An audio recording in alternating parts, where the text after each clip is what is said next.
మేమైతే ఈరోజు మాలియాకి అయితే వెళ్తున్నాం. బస్సు ఎక్కడానికి అడ్డమైన రూట్లోంచి అడ్డదారిలో వెళ్తున్నాం. చూస్తున్నారు కదా, ఇదంతా ఖాళీ ప్లేస్ అనమాట. ఇదంతా శాండ్, ఇసుక అనమాట. ఇది మొత్తం ఇసుక అమ్ముకోవడం వెళ్ళి ఈరోజు అయితే బీచ్లో చూద్దాం ఎలా ఉంటుందో. మరి బీచ్కి వెళ్ళిన తర్వాత ఆ లొకేషన్ అంతా చూసి మీకు మళ్ళీ చిన్న షార్ట్స్ అన్నీ చాలా పెడతానే ఉంటాను. లాంగ్ వీడియోలు పెట్టాలంటే ప్రజెంట్ ఇంకా టైం పడుద్ది. సో అందుకే షార్ట్ వీడియోస్ రూపంలో మీకు అప్లోడ్ చేస్తూ ఉంటాను. లాంగ్ వీడియో కూడా ఒకటి పెట్టడానికి ట్రై చేస్తాను. ఎనీవే సపోర్ట్ చేయండి. సపోర్ట్ చేసిన వాళ్ళందరికీ thank you so much. Thanks a lot.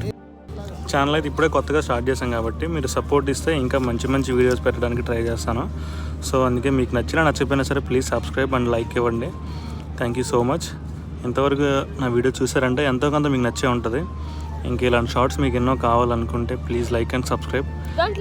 నచ్చకపోయినా సరే ఒక లైక్ అండ్ సబ్స్క్రైబ్ ఇచ్చేయండి friends. Thank you so much. చూడండి, మేమైతే రోడ్ క్రాస్ చేసినప్పుడు చాలా జాగ్రత్తగా ఉండాలి. బస్ స్టాండ్ అయితే చూస్తున్నారు కదా, అదే బస్ వచ్చాక మళ్ళీ నెక్స్ట్